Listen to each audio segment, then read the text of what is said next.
Well, we're in Evanston, Wyoming. Oh boy, I haven't been here in a long time. This was home away from home, or my second home. Yeah. We used to come through here as kids all the time because we were going to Bear Lake. My uncle was a big fan of Bear Lake, and this was en route. So we were always through here, and we'd have lunch down there on Front Street. And see, my sister lived on Front Street for a long time, and then my sister and brother lived here in Evanston along with some other families. So I was up here all the time. And what's brought us to Evanston is a car show. Oh, of course. They have a really neat little car show here every summer. They have a fun little car club up here, and they put on this car show. And people come in from Salt Lake and Rock Springs and Cheyenne and all over the place because it's just kind of surrounded by a whole lot of towns. And so everybody ends up here at Evanston at the car show. And we came so that we could christen BDX 5, which we're driving right now. It's a good way to do that. It is. And we just bought BDX 5 just over a year ago. A year and a half. And it's been a project, not a huge project, but a labor of love to get BDX 5 up and looking good. And we're going to stick the final badges on it here at the car show and declare it a completed project. And we just thought, what a fun and interesting place to roll out BDX 5, but the Evanston Car Show. So check it out. So every year there's probably, 10 million car shows that go on every summer across the United States. And the one in Evanston, in a lot of ways, is just like all the others. The difference being perhaps that it's in Evanston, and Evanston's just sort of fun. It's this funny little town just barely outside of Utah, been there forever, and it's just really well known by people in Salt Lake City as a place to get away and go have some fun. Evanston's also not that far from Green River or Rock Springs, Wyoming, so it sort of becomes a magnet, a hub to attract people from all of these places. Check this out. This is an early Triumph. Oh my heck, I've never seen one of these things before. Gee, not your typical British two-seater, is it? As usual, the car show is dominated by American muscle. Check out the Camaros here. I love Camaros. But there's also the usual 50s cars and, other cars as well. Nice GTO here. Gotta love a goat.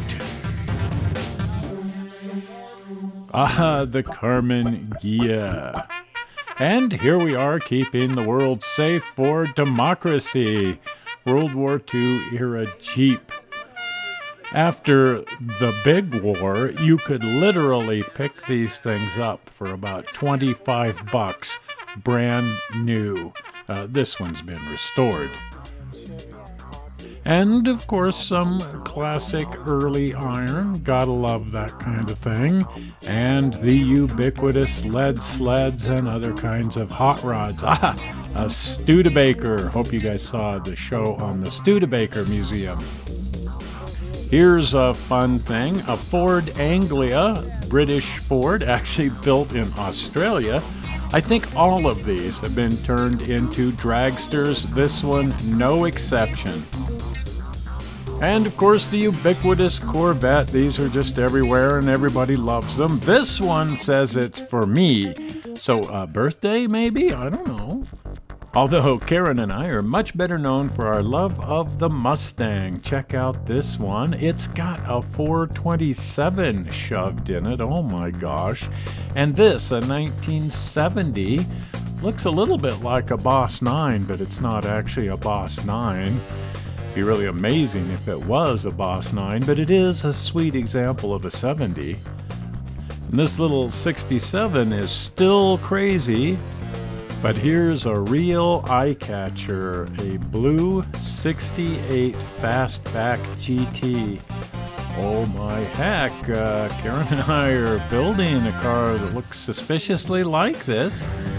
And the usual Roush Mustangs were here as well. These things are incredibly fast and fun.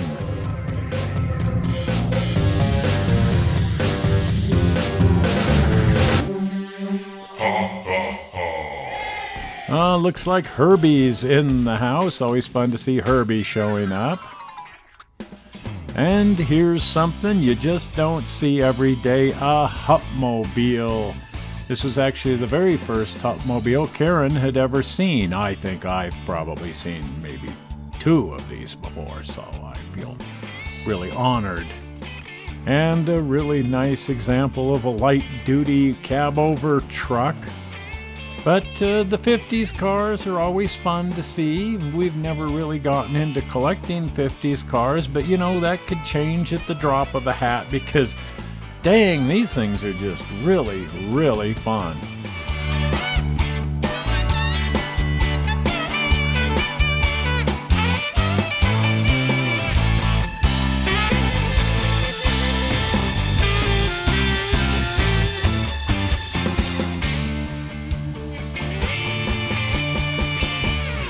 And as I pointed out earlier, one of our goals here at the Evanston Car Show was to put final badges on BDX 5, who we got from this character here. This is best man at our wedding, Glenn Beard. The car had originally belonged to Glenn Beard. He bought a BDX Mustang at a time when I didn't know anything about them. Therefore, I had to go buy one, so I got BDX 9. He already had BDX 5.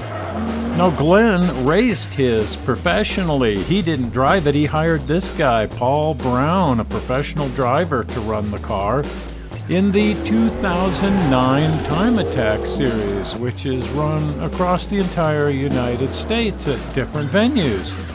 BDX 5 actually came in second overall with Paul behind the wheel that year in the Time Attack series. Paul went on that year to win the Grand Prix of Long Beach in yet another Mustang.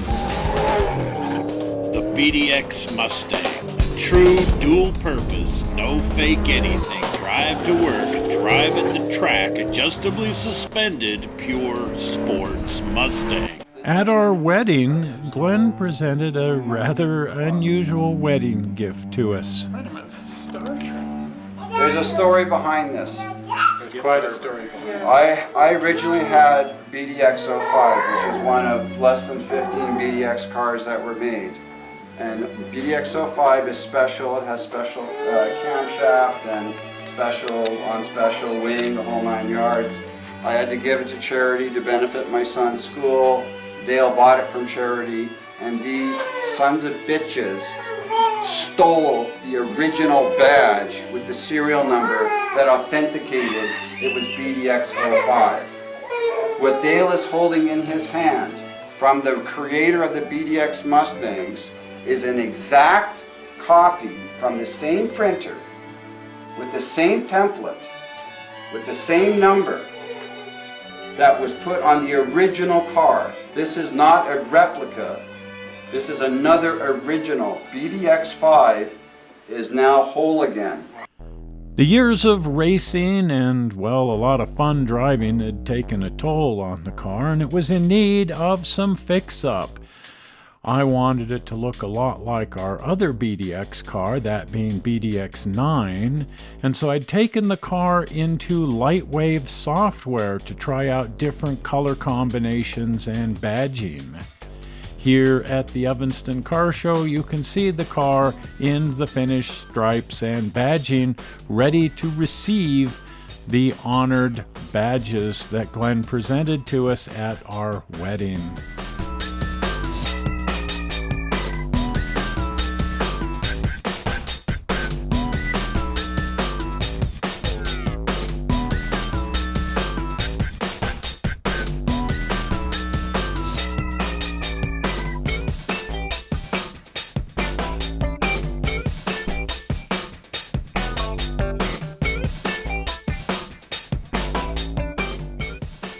And so, just as I was forced into retirement, we have sort of forced BDX 5 into a very, very dignified retirement, where it will now be taken around to events and car shows and just treated as a fun car. It's days of racing behind it.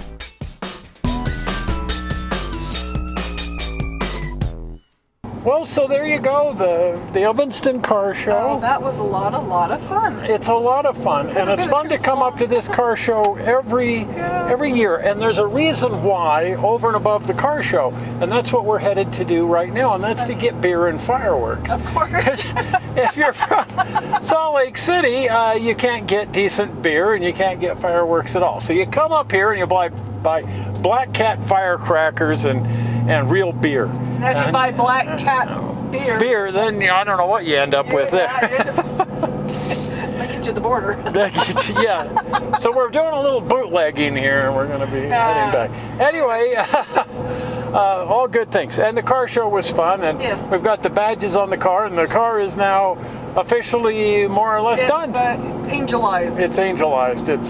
It's part of the Mustang stable, and moving on now to finishing up the blue Mustang. There you go. Yeah, so it's all good. It's all good. Anyway, if you haven't been over to the channel and subscribed, then you should get on over to the channel, and of course you should subscribe. Definitely. The channel is of course Toyman Television here on YouTube.